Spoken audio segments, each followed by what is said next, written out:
Hello and welcome all our Quilters Question Time members. How lovely to see you on this beautiful sunny evening here in Yorkshire. We have got tons of fantastic questions, I think well over 20, so if we get all of those in, I will be doing very well. I will have to curb my enthusiasm. I've been sat here quietly waiting. I've just cast on a dishcloth with 44 stitches to knit, and then I said to David, oh, I didn't clean my glasses, I should have been doing that. But other than that, we are absolutely ready for you and raring to go. So I'm going to introduce David, who needs no introduction, and he's going to check that you can see and hear us, and we will find out where you are watching from. Hello everybody and welcome. I can see Jam Pots, Julie from Western Supermare. I think you were first on the feed tonight, so congratulations for that. Jackie Peters from Hertfordshire, Patricia Curtis from Pennsylvania, Janet Minaj from sunny Havant, and it is sunny this week here, so we're all in good moods with the having had some sun for a change. Deborah Chancellor from a very warm South Dakota. Lots of people here. Ali P, Looney of Leatherhead, hi there Ali. Sue Egan, Shirley Yule, Anna McSkimming, Aurelia Jones, lots of familiar names, not faces unfortunately on here, but it sounds like we're good, and nobody said you can't hear us, so I think we're good to go. Yeah, and when we started our session with the garment makers a few days ago, I had my fan going because it was really hot. And what else did I do? Oh, David said, could you just move the bag off the table, please? It's really making me feel like I wasn't doing a proper job, so I need to be really on it today. So, Peter is around somewhere. I did say to him that we haven't seen him for 3 sessions. This will make 4 sessions. And so whether he is going to appear or not, I do not know. He keeps telling me, I'm busy. Busy doing what? He's retired. Anyway, so he is not here to draw out the numbers for our prize draw. It is the same as we are giving to our 2 garment makers. So 2 lucky people will win 4 packets of needles, a size 60 pack, 70, 80 and 90, and so I need to choose 2 numbers, and David will let us know at the end who our winners are. Crackle crackle. Now then, we always have 2 winners whatever the session is, whether it's garment making or quilt making, and you don't need to do anything. You just have to be one of our members, a paid up member, and then when David emails you to let you know you've won, quite often we don't get any response, and I have a little box of gifts that have not been given. So if you win, 4 packets of needles is really useful gift, and it'll go through your letterbox. So if you're away on holiday, you're not going to miss it, anything like that. So if you win, make sure you get back to us, because we want you to have these little treats. Right, David, so question or comment so number 1. We only have your email addresses. We don't have phone numbers. We don't have home addresses. So we have to email and hope that our emails won't go into your junk mail boxes. As Philippa says, we do our best. We email 2 or 3 times, and then if we haven't heard within a couple of weeks, then we just say, okay, it goes into Philippa's box. So the first question we have today, it's not really a question, it's from Jean Randall, and Jean has obviously got hold of the latest Bernina with the laser pointy thing on it, which Philippa I think is going to explain to us. She says, I find I don't have to sink the needle by hand because I know exactly where it will start stitching. Have you had a chance to test the feature? I'm also finding it extremely useful for guiding me as I do applique as well as other work where stitch placement is critical. I don't need to use the edge of the foot. Sinking a needle into a previous stitch for an invisible join is not as difficult to do. Now, we didn't prompt Jean with this. She sent this in and she was the first person to send her answer in. Philippa, any comments on the new Bernina laser guided needles. Well, I've just heard Peter go into the bedroom and open the wardrobe door, so he's probably putting a different shirt on. Right. But he has missed the draw. He'll have to read out the winners at the end. So, Jean, you lucky person. So, Jean has got one of the newest generation Bernina sewing machines, and the feature, and it's been out for a bit over a year. I did see them at Festival of Quilts last year, more on Festival of Quilts later. And so there is a little laser, a little red orange light that is directed down and shows you exactly where the needle is going to go. So when I'm setting off sewing, I'm looking and I'm crouching down and seeing exactly where the needle is going to go. It does that for you. It is a brilliant feature. And yeah, this sewing machine is 10 years old. I absolutely love it. Would I change it for one with the little laser pointer? It's quite tempting, certainly. I'm going to have another look at them at the Festival of Quilts, but I haven't been persuaded just yet. But I'm really glad that you are enjoying that. And if some of you are in the market for a new machine, it might be something that you consider looking into, because certainly does make the job a lot easier. Okay, which button do I press? There we go, there's me again. So, thank you for that, Jean, and we'll probably all of us who go to Festival of Quilts are going to have to go and have a little look at that now, just to see exactly what it does. So the next Peter has arrived, so he does still exist. I'm going to switch back. So we were just saying that we hadn't seen you for so long, Peter, and then I heard you come up and you've just changed your shirt and had a shower, haven't you? I have, yes. Because what have you been doing? I've been undersealing the wheel arches of the Land Rover, and I did look like I was using my head actually. Because you got there. So I had a big black patch across my head. You've been dyeing your hair, have you? Yeah, which is quite difficult to wash off because it's undersealing. You know. Okay, and tell us about the Land Rover, Peter. How old is it? 25 years. At least, all of that. Yeah, so it is the vehicle that we bought in Saudi Arabia, and we drove it back from Saudi Arabia in 2004 and did 10,000 miles in how many countries? 14, I think. Anyway, this is a real workhorse, this vehicle. And Pete, it's aluminium, so it shouldn't rust, but it does corrode. It's got holes into the wheel arch like this, which he has filled with a piece of metal and then filler and pot riveting pieces of aluminium onto it. But I have to tell you this, and if you're not British, you might not know what this is, but cottage cheese, like ricotta kind of thing. Peter brush paints the car, so the finish is like cottage cheese. Isn't the best Land Rover tradition? It's an army vehicle. Anyway, if you can't fix it with duct tape, you're not using enough duct tape. Maybe more from Peter later on. Okay, so back to the question. So the next question is from Ria, and Ria says, I have purchased a picture printed quilt, and I think I've got the right one lined up. That's right. Should I use a backing on this, or can I sew with the wadding only? And the next question is, should I sew the lines first and then the individual pictures? Help before I start. So any thoughts on this, Philippa? And sorry, whose question is this? This is Ria. Ria. Thank you, Ria. So lovely. It's a lovely printed thing, and it's gingham. Gingham is the theme for the day. By the way, just so that you understand, the car is white. That's why it looks like cottage cheese. It's not red or black. Anyway, so you are going to quilt this. You do need a backing on it. So you need a backing fabric, then your wadding, and then your printed panel on the top. It's not going to stand up to a lot of washing and wear if you don't have that fabric on the back of it. So that is the first thing to say.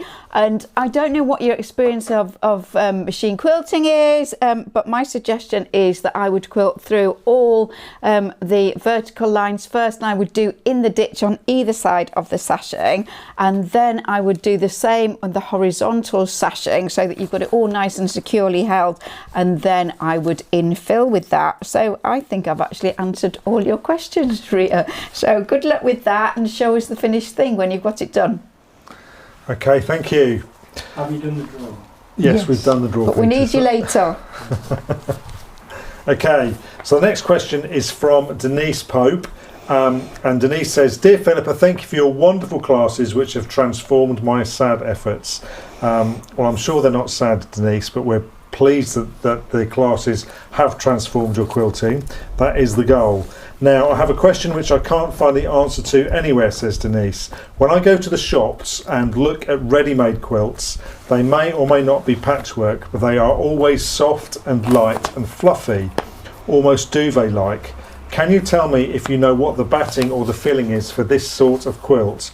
I have a very poorly daughter who has requested a quilt like this, and that's from Denise.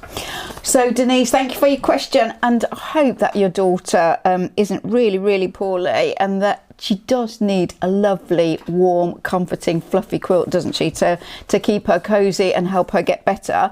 And it will be polyester wadding in those bought quilts, and I would imagine on the whole it will be generally a relatively high loft, you know, quite springy.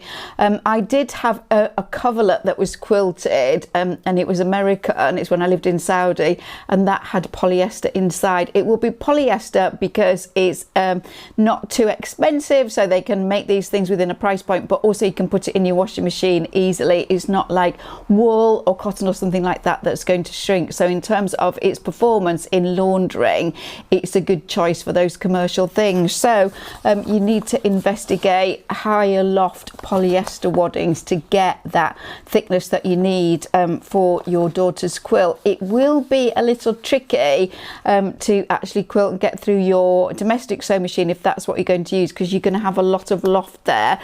So you really will need to pin it, baste it, stick it, whatever, really firmly to hold the layers together.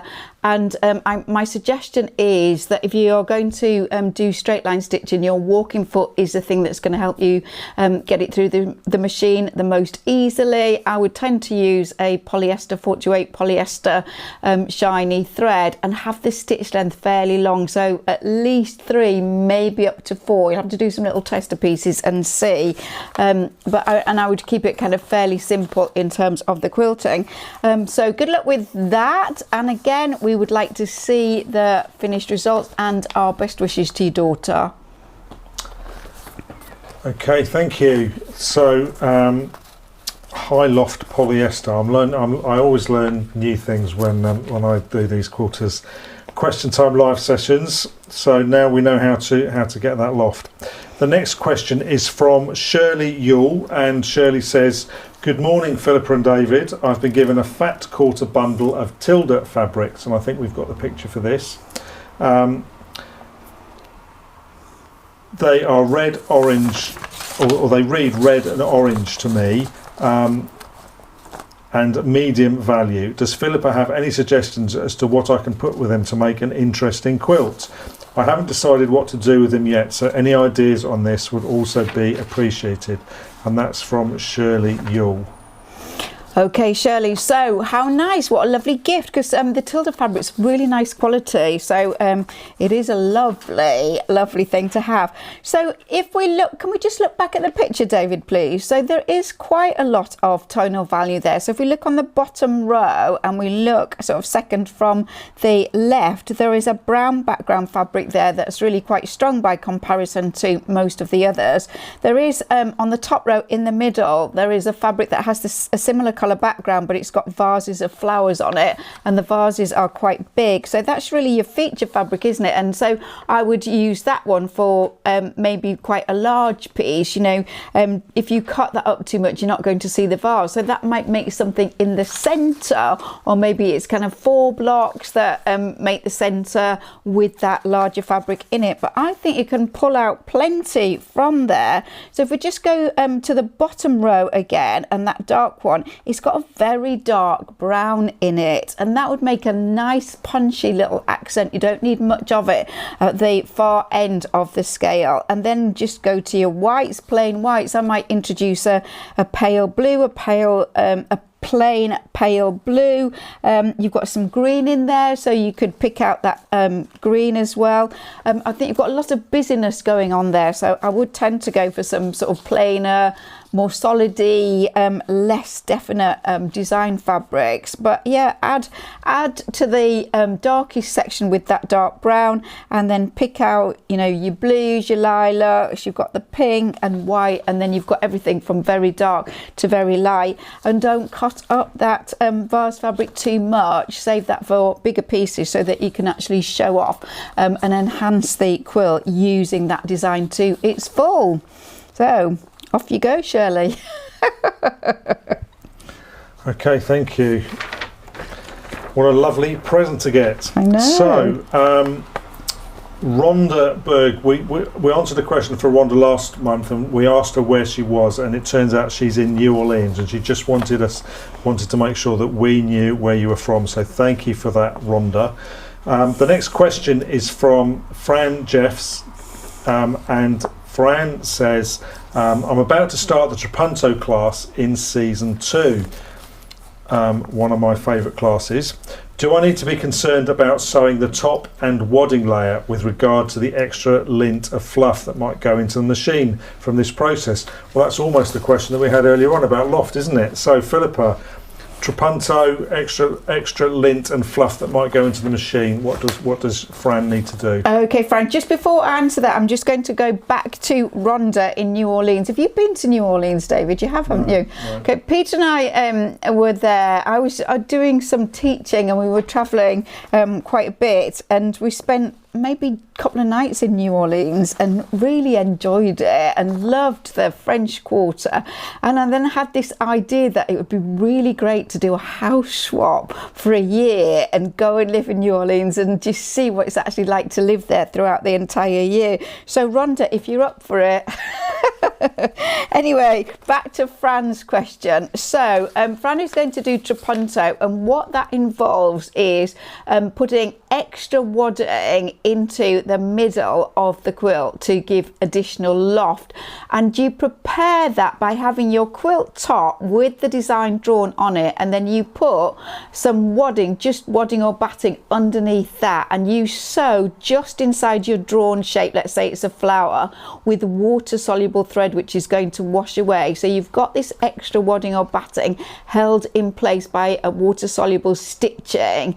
And so if you can visualize the flower shape, once you've got it held to the quilt top, you flip everything to the wrong side and you trim away the excess wadding or batting that you don't need.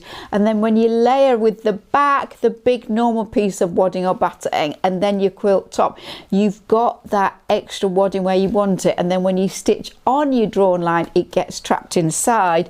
So that first machining stage is just the quilt top with the additional wadding. There's no fabric on the underneath, and so it might be that more fibres do migrate down the feed dogs and hold in the bed of your sewing machine and build up a little bit more lint. I have to say, Fran, that I have never had a problem with it, and all I suggest that you do is at intervals, you know, you take the work out of the machine, just take your stitch plate off and have a look, and you just may decide that you need to just brush it out and clean it a little bit more frequently. And don't forget that if you haven't oiled it for a while, it might benefit from being oiled at the same time. And I would just keep my eye on it. I've done masses of Trapunto and never had an issue with it, so just keep your eye on it. I don't envisage any problems, and if it does build up a little bit more than normal, nothing that you can't deal with. Okay, thank you. So we've got a couple of comments that have come in. Lolly Schiffman says, she says hi to Peter, who has just left the room again, but she said she met Peter in the hotel elevator last year when she attended the Festival of Quilts, but unfortunately she's not there this year. So I think I remember meeting you as well, Lolly, but possibly not in the hotel elevator.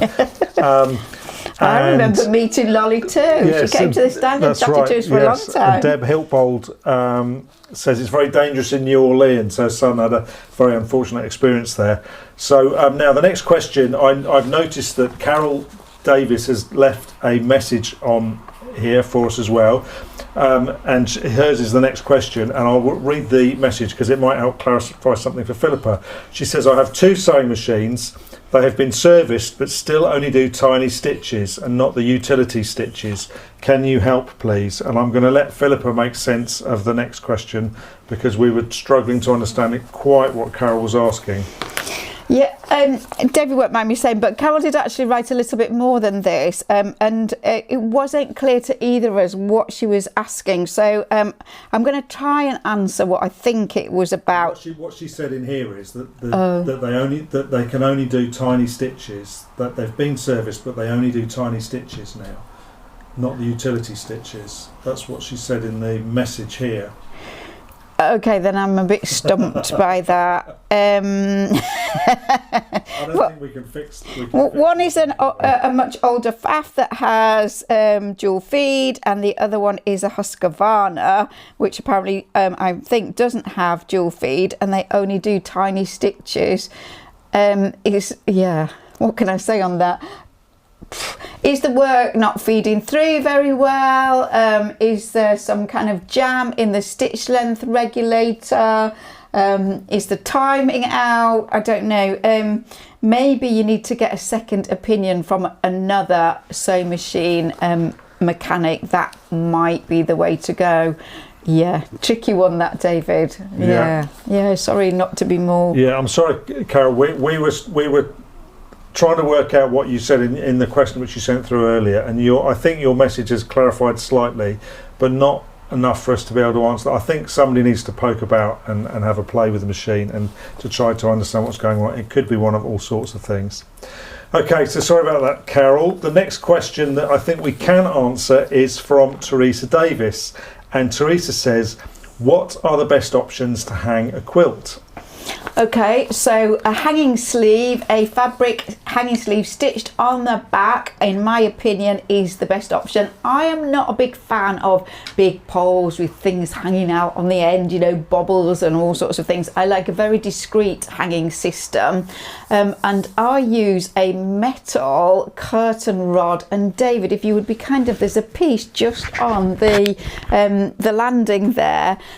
In one of our classes, I explain exactly how I go about making the hanging sleeve. If you are going to ever enter a show, into a competition, you need to read very carefully what they say about the hanging sleeve. Usually it's 4 inches finished. Thank you.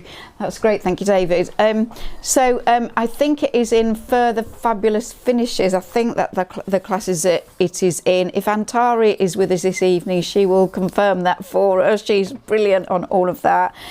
So this is metal. It's actually American, and it has a gap in one side, and if you put a screw into the wall, you can just clip that gap over the screw head, leave the screw a little bit proud. I actually leave gaps in the hanging sleeve and do it in 3 separate pieces. But if you find Further Fabulous Finishes, you will find all the details of how to do that. So that is my preference. Something discreet, holds it really flat to the wall. The focus is all on the quilt and not on the hanging method. Right, I've lost my microphone now. Oh dear, David's lost his microphone because I sent him out of the room. He's found it again. Okay, we're back in the room. So thank you for that. Thank you for that, Teresa. Janet Chisholm says she had a problem with tiny stitches, and in the end it was discovered that the feed dogs had worn flat. So maybe if they're old machines, and I don't know, maybe you've been using metallic, I don't know, material or something, or you've just been doing so much sewing that the feed dogs have worn down, and once replaced, Janet said they were fine.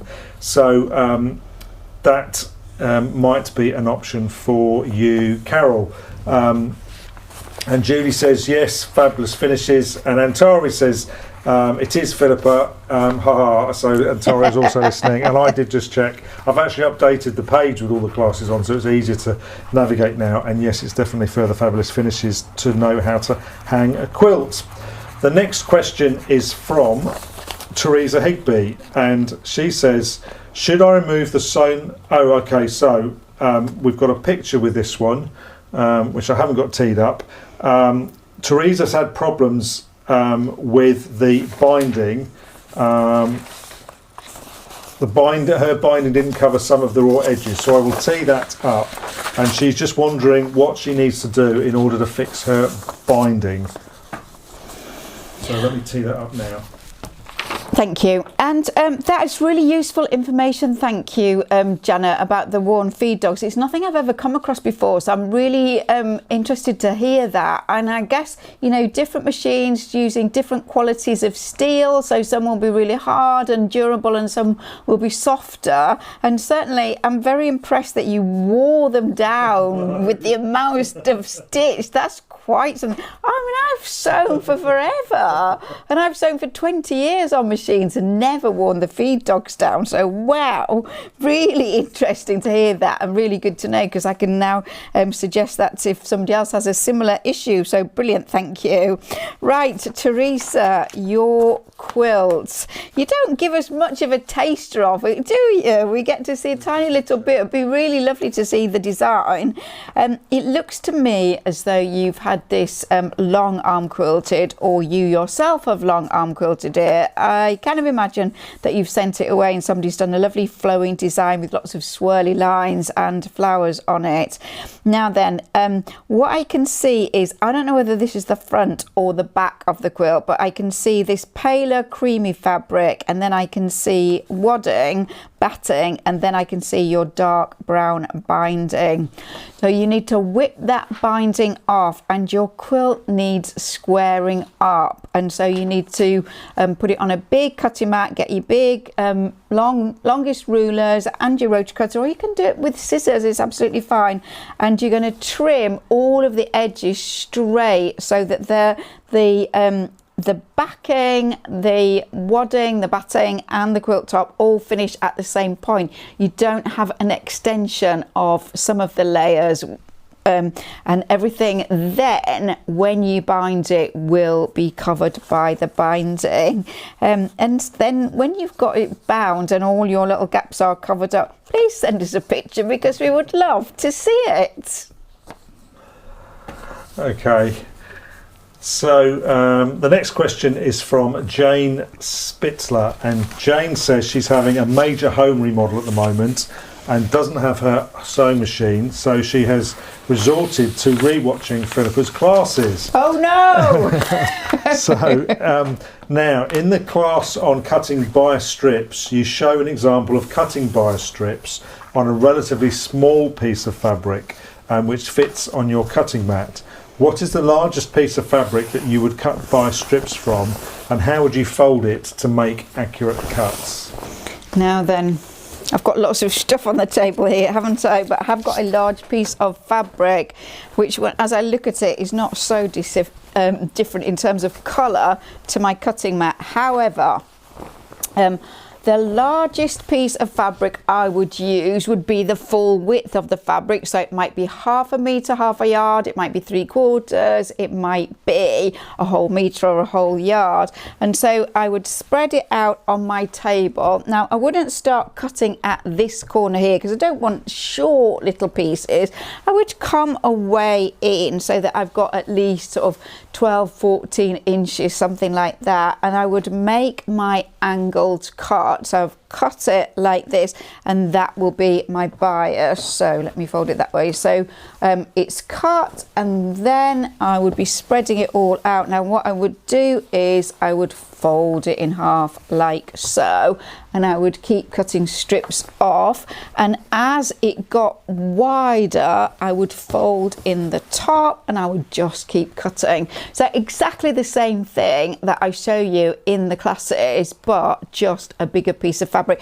I mean, you don't have to have a huge cutting mat like this one, but a tiny little one's not going to work, but a medium-sized one will sort that out perfectly. So that is my answer. You weren't expecting that, were you, Dave? I was just reading some of the comments that have come in. Someone's asked a question about. I'll come back. Someone's asked a question. They've made a quilt from men's silk ties, and they're asking questions about the backing. But we will get through the questions which have come in, and then we will come to that one. So the next question is from Deborah Collins, and there's a picture that goes with this one. She said, I'm trying something different, and she says maybe a little bit mad, with my current project. It's going to be lots of individual small circular quilts joined together at the edges. I'd like the join to be as invisible as possible. So I was thinking of trying slip stitch. Any other ideas would be appreciated. If not invisible, I can always add beads or ribbon or embroidery or something. There will be 70 circles in total, and I have no idea if this will work or hang properly, but it's going to the Great North Quilt Show regardless. Well done you, Deborah. Thank you very much for the classes and the lives, learning a lot and currently doing a great deal of binding. So I'll put the picture up now. You certainly are doing a great deal of binding, Deborah, and in the little example that you show us, you are making a wonderful job of maintaining the circle in your little mini quilt. So well done with that. Now I would try, I mean, all this is a bit kind of, let's see how we go with it, but I would use a polyester, general purpose, Gutterman's type polyester sewing thread in the same colour as the binding, and I would just be doing one stitch that caught the folded edge of one circle's binding, and then the next place on the adjoining place on the next circle, and I would just go around that several times and then just invisibly kind of stitch over and then thread the needle through and clip the end. What I think you might have an issue with, I mean, we've only got 2 circles here, so we can't really see. I don't know whether this is going to be really random and all of the circles are going to touch another circle, or whether you're going to have a space in some places. I think your kind of issue with it will be the weight and whether that single stitch is enough to hold it in place, but I certainly would try that. If it was not working and you found that it wasn't strong enough, I do wonder about something like a very narrow little ribbon, a 1/4 inch ribbon, again in the same colour as the binding, just sort of held like less than an inch wide piece and tuck the raw ends in, or what you can actually do with if it's a polyester ribbon, you can just hold them in the flame of a lighter and just seal the end of them, but then I would stitch those to the back so that the actual ribbon connected the 2 little circles together. You probably still need that stitch holding the actual fabric of the binding on the 2 separate circles together, but you may find that just a stitch isn't enough. I mean, you don't want any length of stitch, because you'll distort the circular nature of the shape, so it is literally 1 stitch. And then when you've got all that together, you can ask me about the hanging system for the show, because that's going to be your next challenge. I'm thinking ahead. We're really looking forward to seeing how you manage to achieve all that, so do send us pictures and keep us updated on how you're doing. Okay, the next question is from Kelly Miyake. And Kelly, I know because I looked up, is one of our more recent members. She's only joined very recently. And Kelly is looking for advice on mitered corners on binding. The best technique to get them perfect, she says. Do you have any shortcuts or just advice on the best way to do it? And that's from Kelly Miyake. So Kelly, welcome to Quilters Question Time. We are delighted that you have joined us. I hope you're watching this evening and that you are excited to have your question on the July live, because you've only been a member for a couple of weeks or so. So you, piping and binding version 2 is the first class in the series, and everything you need to know is in that class. There aren't any shortcuts. There are long cuts, long strips of binding, very precise instructions on how to get absolutely the best results. And I give you both hand and machine finished options so that you can try them both. But what I'm going to say is, can we promise this, David? These are probably going to be the best miters you've ever done. We certainly get feedback that the class is very helpful in getting in. People say that when they're doing their binder, they go back and re-watch the class again, and they get really good miters. So I think you will be pleased with what you get. So hopefully that works for you there, Kelly. Okay, the next question is from Judith, and I haven't got your last name here at the moment, I'm afraid, Judith. And there is, Judith says, thank you for doing the live chats. I was wondering if it was possible to have a virtual look around in Philippa's studio, getting tips on how to organise ourselves to projects. I'm just going to ask Philippa that one, and then I'll come back after a very short answer. So one of the ladies that we've just chatted to has got a major house renovation project going on, and we have two in that the downstairs, which is a separate flat which we own, is being totally refurbished, walls knocked down, plumbing, and then you rewiring the whole bit. And it is empty of any furniture, but I have been buying furniture from auctions and all kinds of things, and the place is just stuffed with boxes. I mean, there are light fittings, all sorts in here, and every time David comes to film, we have to shuffle it to one side. It's not all in here, it's in other rooms as well, but Peter wouldn't have 5 little light fittings in his shed because it was too much space. And you look round here and you think, for goodness sake. Anyway, not now, but ask me again in about a year. Yeah, I wouldn't have my man cave invaded either, Philippa. So I've got a certain amount of sympathy for Peter on that one. But it's certainly busy up here at the moment. Stop sticking up for the man. We have to stick together, us men. Okay, so Judith, the second half of your question. I'm working on a block of the month Quilt As You Go project by Pattern Pool, where every month we get a piecing and an applique block, and there's an image that goes with this to show you what Judith has been able to do. I'm using Philippa's method of turned edge applique with F220 interfacing, but instead of using stitch basting when turning the edges for irregular shapes, I have been using fabric glues, I think it means glue sticks, yeah, and applique tools. I just wonder if there is a better way, or does Philippa have a video for irregular shapes? This project was designed for raw edge applique, but I'm not a fan, so I decided to try to do it as turned edge instead. This is my first applique and I have a lot to learn, so any tips will be appreciated.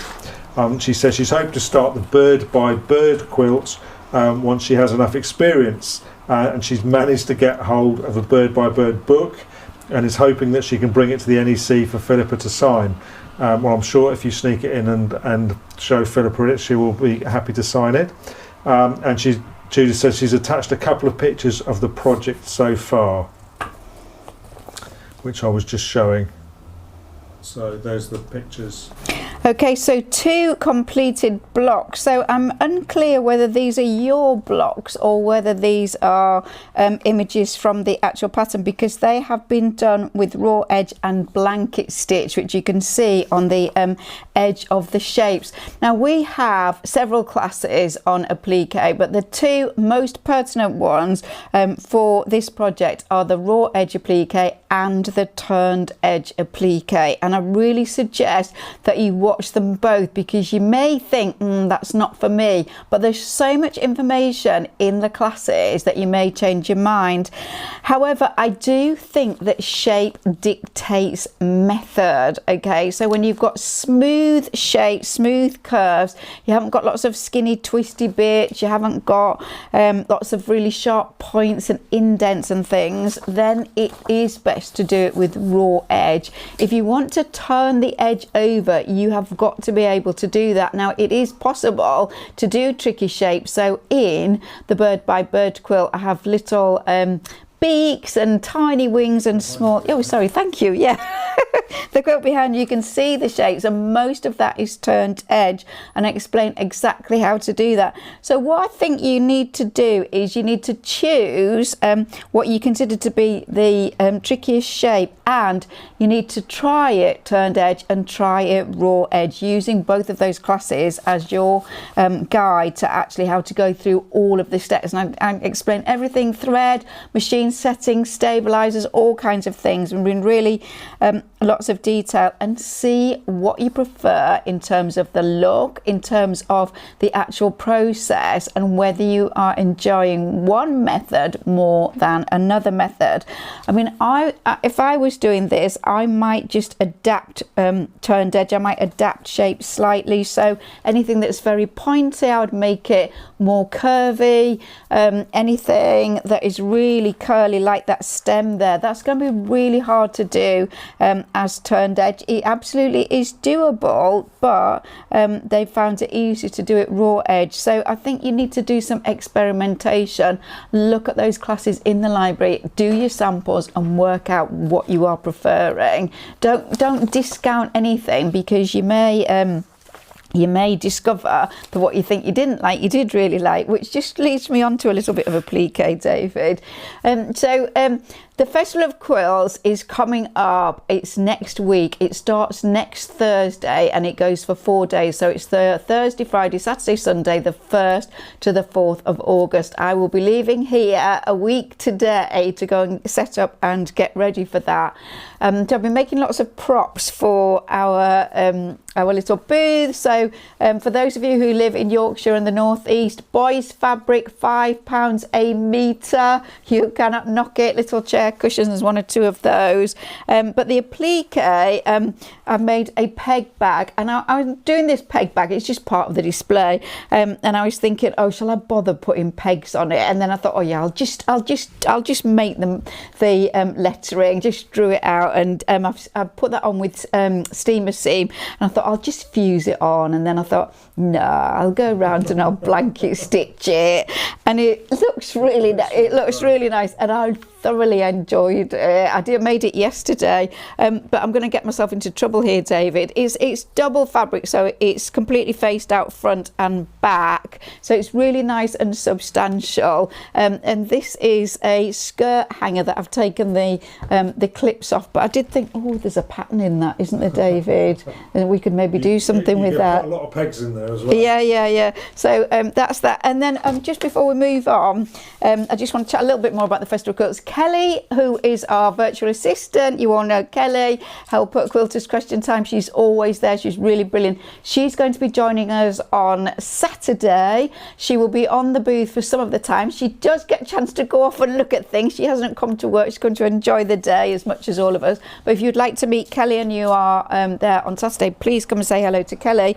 And then I've also made bunting from the same fabric using tape, also bought from Boys. Now I just want to explain very briefly how I've done that, because bunting continues to be very popular, and I see it where 2 pieces of fabric have been put right sides together and then turned out, and you want to hide into nothing. You get all this bulk at the bottom, and why would you? It's up there, nobody's going to see the detail.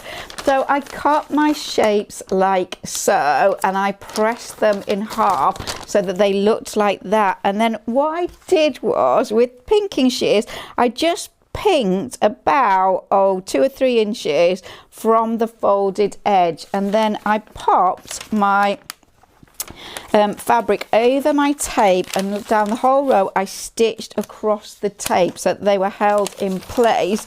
But then I had 2 pieces that were flapping about that were not held together.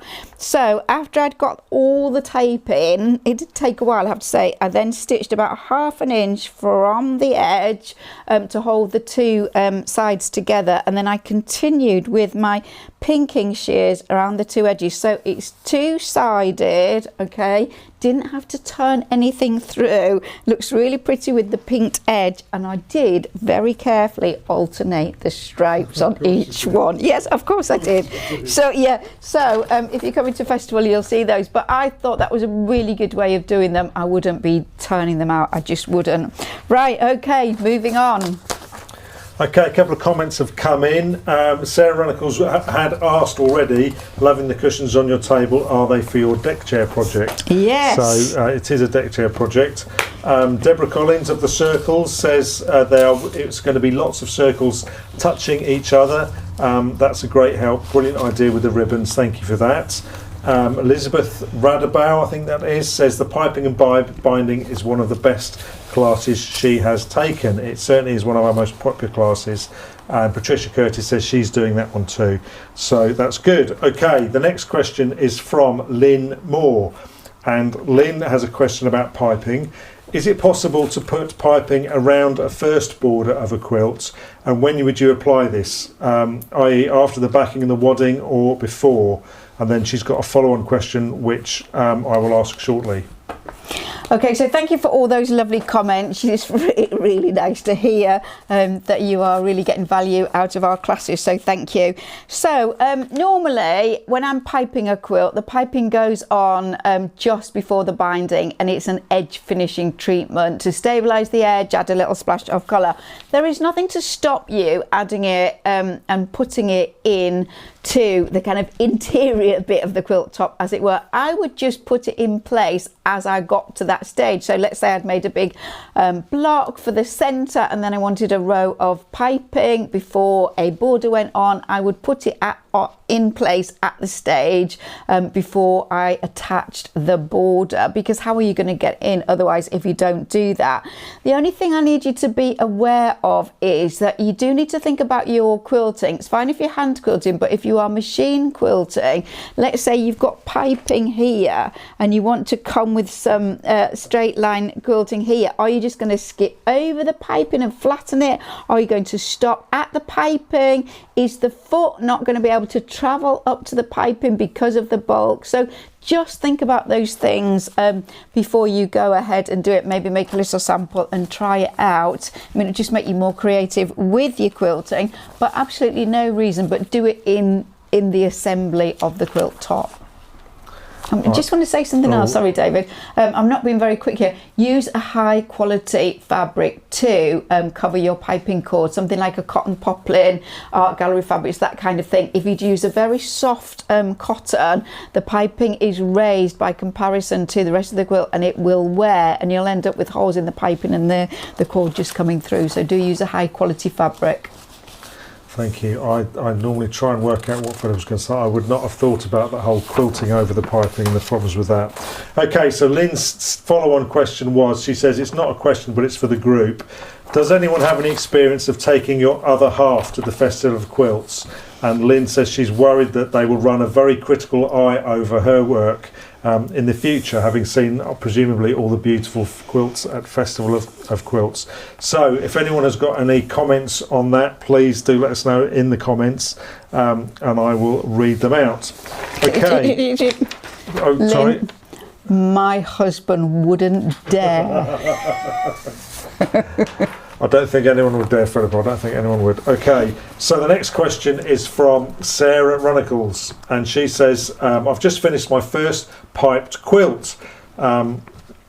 Great tuition, thank you. So that's from the piping and binding class. However, when applying the piping on the sides so that it overlaps the same way at the corners, do you work from the top down on both sides, thereby needing to wodge the quilt up through your sewing machine, or do you turn it so the bulk of the work is on the left of you? Wasn't quite sure if there were rules, and I've got a picture here which I will pop up. That's from Sarah Runnacles. So Sarah, your quilt looks really beautiful, and I can see your signature Liberty fabric in there, a Liberty lawn there. Looks really lovely, and the piping just adds that extra little dimension, doesn't it? And I think it is just so nice in terms of that extra design detail, but I think it also makes it easier to bind the quilt with the piping because you've got that firm edge. So well done you. So if this is your quilt, let me just pick up one. If this is your quilt, I'm going to stitch this side first, so it'll be going through the sewing machine like that with the work on the left hand side. I will then put the piping on the next side, the adjoining side, work on the left hand side, and just keep working around like that. So wherever possible, all of the work on the left hand side. That is what we do most often in most of our sewing, and there's no reason not to do exactly the same with this. So hopefully that answers your question, Sarah, and well done, and see you next week. Thank you, Sarah. So the next question is from Deb Hiltbold, and Deb says, I am doing a hot air balloon challenge and I want to make a Trapunto poppy flower. I would like to applique the flower onto the balloon background. I made an example but the edges were too thick. Do you have any suggestions for me as to how to accomplish this? Now, we don't have any pictures of what Deb has done so far, but Philippa, have you got any suggestions for how she might be able to do this without getting really thick edges. Okay, Deb, so we don't know whether this is one flower, we don't know whether it's a small flower or a large flower. The smaller it is, the kind of more fiddly it's going to be. So the bulk on the edges, I don't know whether you have watched our applique classes, but I think it's perfectly acceptable to do this either by raw edge or by turned edge. Either is good and would work with Trapunto. Okay, I think you need to put extra wadding in there, because once you've got, I've done this myself, once you've got an applique piece on, when you put the extra wadding in to raise it for that Trapunto effect, it seems to raise less because of the applique. Okay, so put extra wadding in there. What I would say to you is, particularly if you're going to do turned edge, I would use a very fine fabric, so a tightly woven fine fabric. If you're using a thick cotton, if you can just imagine sort of Kona cotton, that is going to be really fiddly to turn under. So if you're doing turned edge, keep it small. Follow the steps for the turned edge exactly as in the classes. Lots of clipping, and you'll be doing some basting beforehand, but you will get much better results. If you want to do fused, my suggestion with that is, instead of fusing the whole flower on, and again I do explain this in the raw edge applique class, don't have your fusible product on all of the flower fabric. Just have a kind of 1/2 inch or maybe I don't know how big the flower is, but 3/4 inch piece around the outside edge, so the middle of the flower isn't fused, and that will allow the Trapunto wadding or batting to kind of push itself forward, whereas the if you have fusible across the whole thing, it'll kind of force it back and be more rigid, and it won't be as puffy. So hopefully that helps you, but all your information is in those two classes. So again, it's a real kind of applique day today, isn't it? Yeah, so yeah. Okay, so thank you for that. Hopefully that helps you, Deb. Now the next question is from Cindy, and Cindy says, I've attached a picture of the centre block, so here's her picture. 12,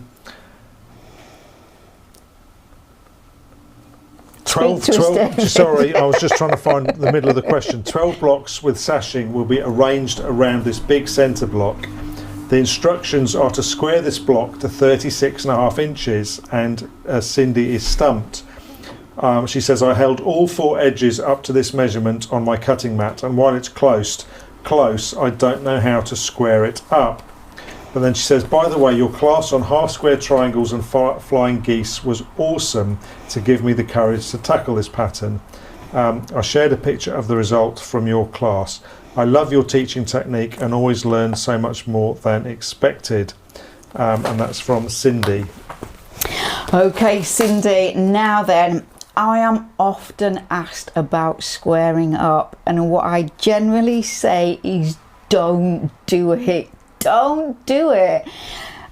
I'm just going to kind of come back to your more specific question, but just generally, if you were making a quilt that had, I don't know, 12 blocks that were all similar, yeah, why do they have to be 12.5 inches, for example? What always happens is in the squaring up is that people chop off seam allowance, and then they end up losing points because they'll have a half square triangle and they'll have trimmed down and they won't have the full 1/4 inch seam allowance. So I would not ever square up. Just be neat and consistent, and all of your blocks will be the same. What does it matter if they are 12 3/8 instead of 12.5 inches? Now in your case, this is a single larger block that is going to be surrounded by smaller blocks. I would not do anything with it until you have made the blocks that go around it and you have joined the strips, and then you are going to put your joined strip. So let's say you're going to join, I don't know, 4 small blocks that are going to be stitched on the left hand side. Make those blocks, stitch them together and see what the fit is like, okay? Because if you trim anything off, you're losing seam allowance. You're going to lose those lovely points points that you learned how to do so well in the precision piecing class. So wait. And I think that if you are consistent with your cutting, your sewing and your pressing, that everything should fit together without the necessity to trim anything off. And you've got a big block there in the center. There's allowance, so you can ease a little bit. So let's say there's small block that's going to go on the top of the left hand side. Let's just say that it is a little bit, just a wee fraction on the big side. Yeah, let's just say it's like less than 1/8 of an inch.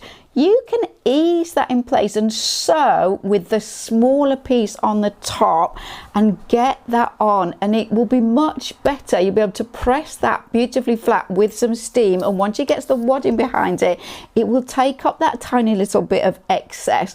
And if you find that in the length of sewing that strip onto the side of that large block, your smaller section changes from the top to the bottom in different areas, flip the piece over and always sew with the smallest one on the top. So don't do anything until you get there, and do this with everything you make from now on. Okay, don't trim anything up until you've got all of the pieces created, and then if you do trim up, do it with the utmost caution. But on the whole, I do not recommend it. You can see I'm really passionate about this. Stop squaring up those blocks, you don't need to. Tell us what you really think, Philippa. you always hold back, don't you? You always hold back. Okay, couple of comments. What about husbands going to quilt shows? Penny Thorne says, not the Festival of Quilts, but Malvern, Wetherby and Duxford without a problem. She seems to be implying that she takes her eldest daughter with her to the Festival of Quilts for 2 days of girly time. So, and she says her husband can't say anything about her stash because he's got a garage full of tools. So Deb Hilbold says she was asking about the balloon and the flower. She's got one large flower which she is appliquing on there. Penny says her husband always comes with her, and he's got to be quite an expert on techniques, and he really appreciates the artistry, and he's now very helpful with ideas when she's making quilts. So that's a good result, Penny. Yeah, I think I think we've probably opened up a whole can of worms there. Where were we up to? We were going to go on to the next question, weren't we? So the next question is from Diane Quillinen from Australia. And Diane says, working in Australia, I don't get to watch your live sessions, but love watching them back. I've recently started doing some embroidery using Hemingworth thread and found it brilliant. So I wondered what would be the drawback in using this thread for quilting and sewing in general.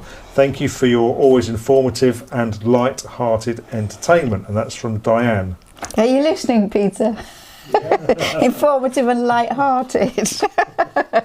Okay, it was a really good question because I have not come across a Hemingworth thread before, and so I had to do some research this afternoon and find out more about it. So it is a 40 weight shiny trilobal polyester designed as an embroidery thread. Now, what does that actually mean? Well, polyester thread is made from oil originally, and they manufacture little polymer chips, so little kind of chips of plastic, okay? That is heated, and when it is molten, it's extruded through a spinneret. I've talked about this before. A spinneret is like a shower head with really, really small holes in it, and they extrude this hot liquid, which then solidifies, and you get multiple incredibly fine continuous filaments, which are then twisted together to make the thread. Now, a trilobal polyester, all that means is instead of the holes being circular in the spinneret, they are triangular, so they have 3 flat sides. It reflects the light better than a circular cross section, and so it makes a shinier thread. Okay, so that is what it is. Now then, David's got a picture to show you.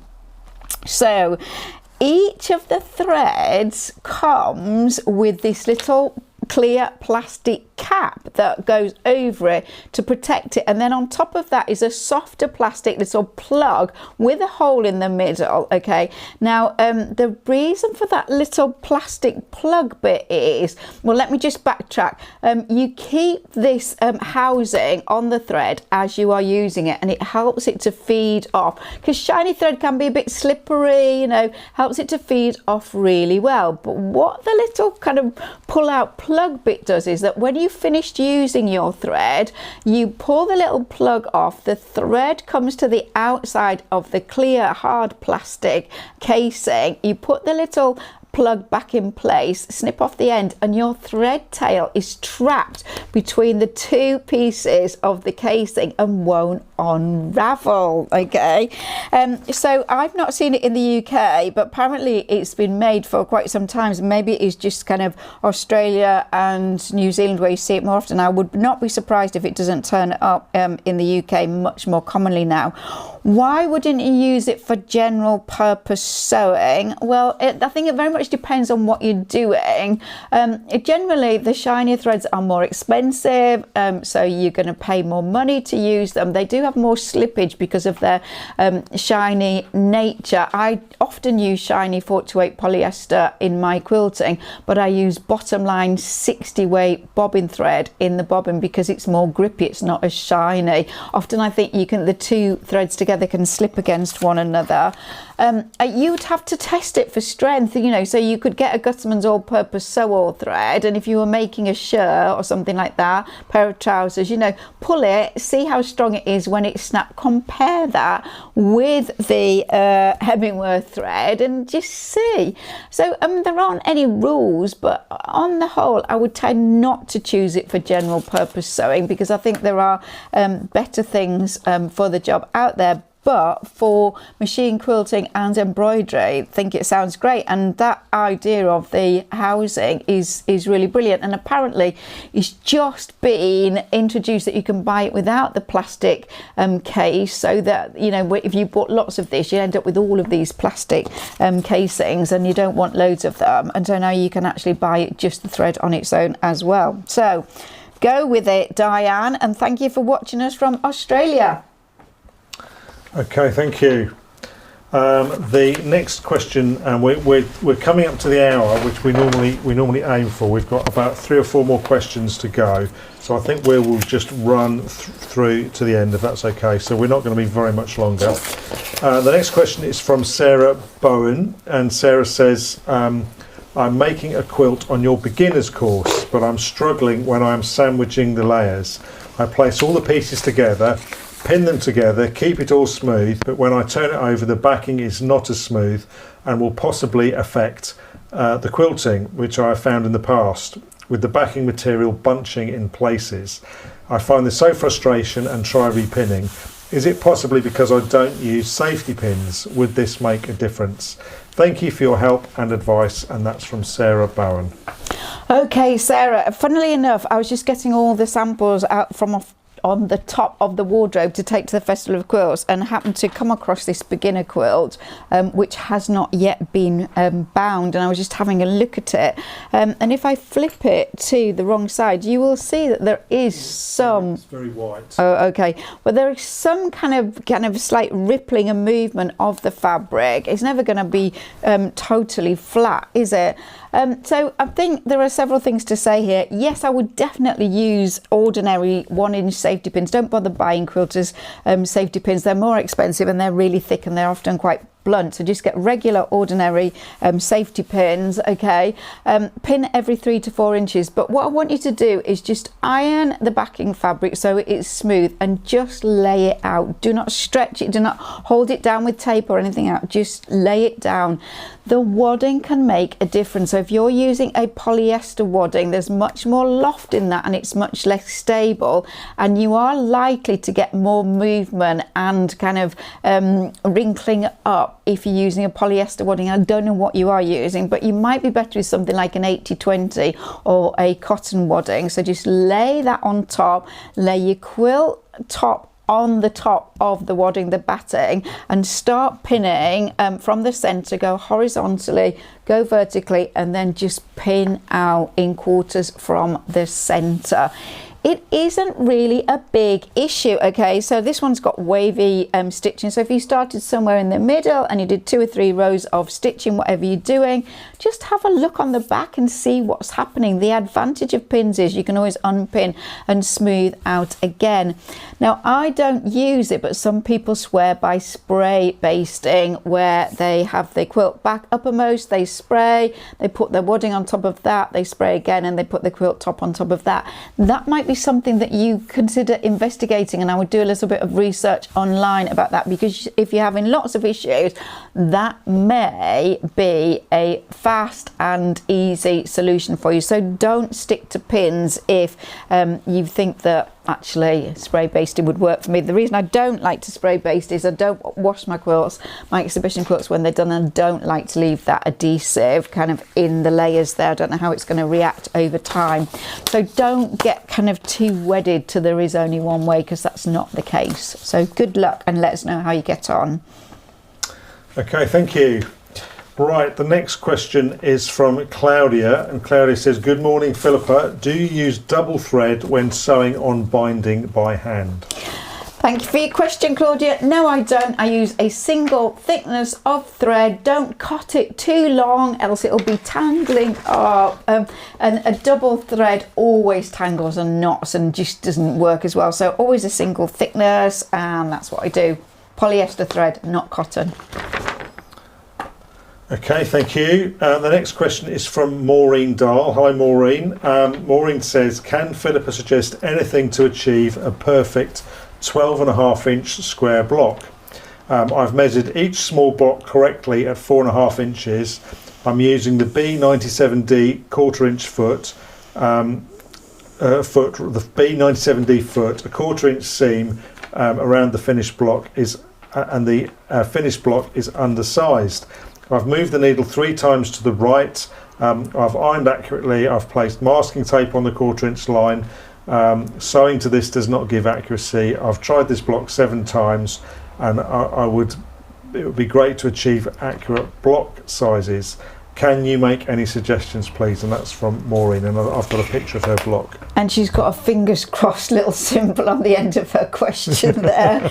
So Maureen, honestly, I mean, if all of your blocks are the same size, we've just discussed this, does it really matter? Okay, now what I'm going to say to you is blocks tend always to come out small. It is rare that they come out large.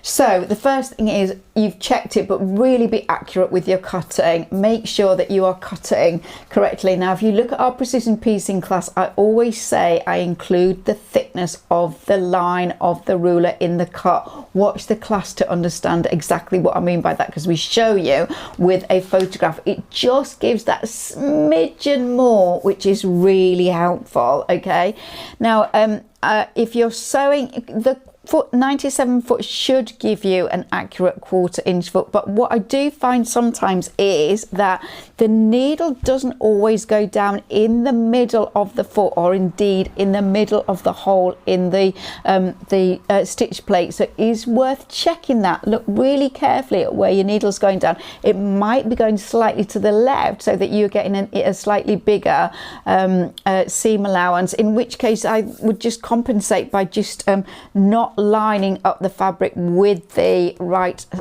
hand side edge of the foot. Okay, so do check that. Pressing can make a difference. You can lose measurement in pressing, and also the thicker your fabric is, the more you will lose. Okay, especially if your pressing seams to one side. So you might find that you maintain a better measurement if you press your seams open, which is generally what I tend to do with my important kind of exhibition work. Okay, so and you know, I used to belong to this group in Saudi, this is 20 years ago, and we used to do a block of the month, and everybody would make the block, and then they would be raffled off. You get 12 blocks, and so many were rejected by our quilt police. I've said this before, I used to take them home, I used to press them, and I'd take them back the next month. Most of them were within tolerance after I had pressed them properly. Okay, pressing is hugely important, but if all your blocks are the same size, as I've already said, it does not matter. I've heard of various kinds of police in Saudi. I didn't realise they had quilt police in Saudi as well. Oh my God, the Matawa. Okay, so we're on the final furlong, as it were. Patricia Jenkins says, hi David and Philippa. When Philippa is making a quilt, does she get extra fabric, more fabric than she needs in case she changes her mind on where she's putting the fabric? Patricia says that she finds she starts a quilt with planned use of fabric and always decides to move it around and ends up having to buy more of a particular sort.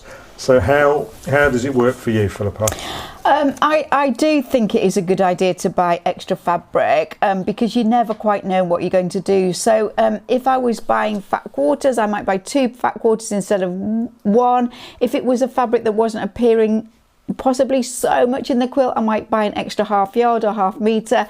If it was a fabric that was probably going to go into borders, I might buy an extra metre or yard. So yes, I do like to build that in. However, I do think that running out of fabric is not the end of the world and makes you more creative, and that it isn't about throwing money at it. It's about using what you've got in a creative way, and it pushes you to think kind of beyond what you've been presented with to come up with another solution.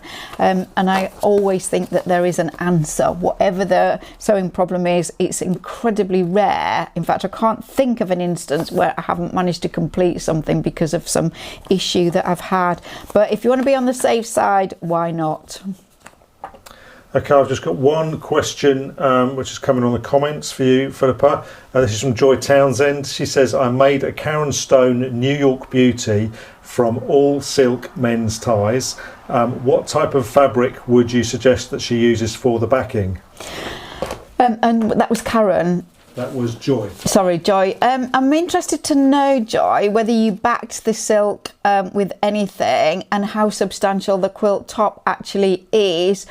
Also, what you intend to do with it and whether it's going to need laundering or whether it's just a display piece that isn't going to get much kind of use in that sense. I think that I would be pretty tempted to go with just a high quality cotton fabric. But what I would do is I would take my quilt top and the wadding, the batting that I was proposing to use, and I would just hold that against various possibilities and just see what I thought about the handle and so on.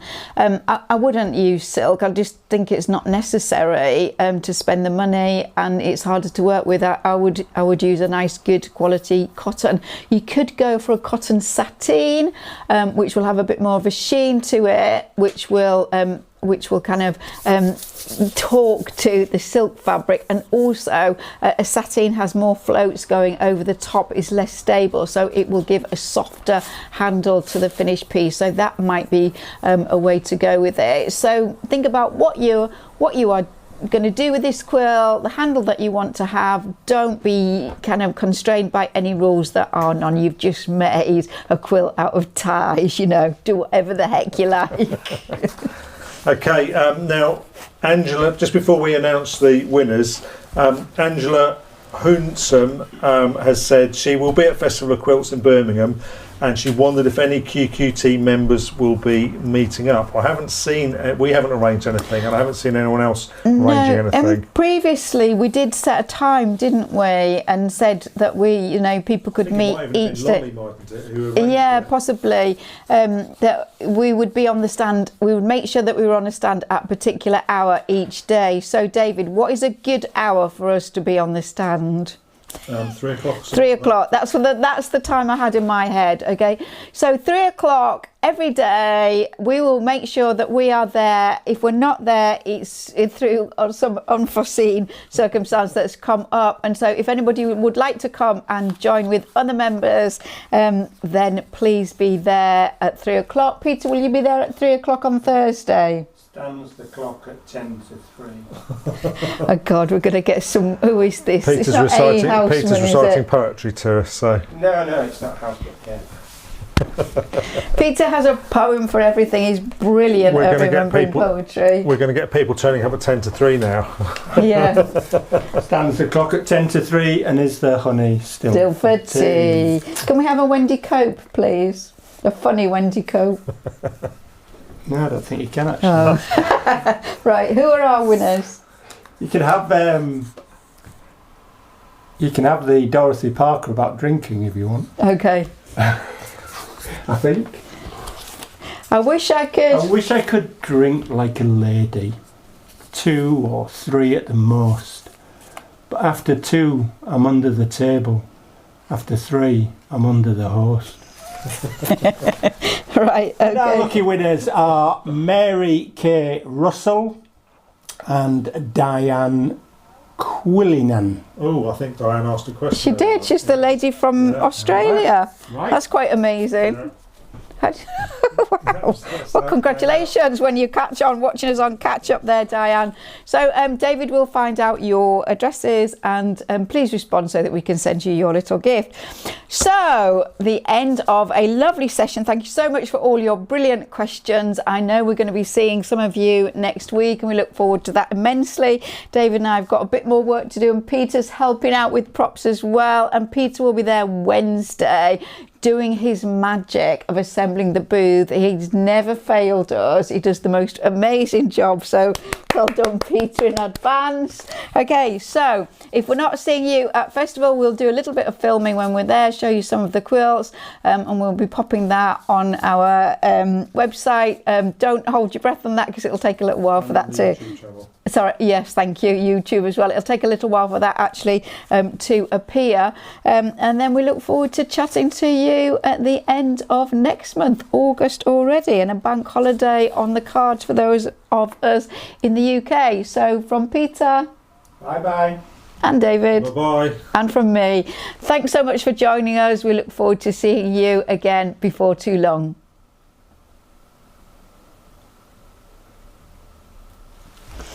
Right,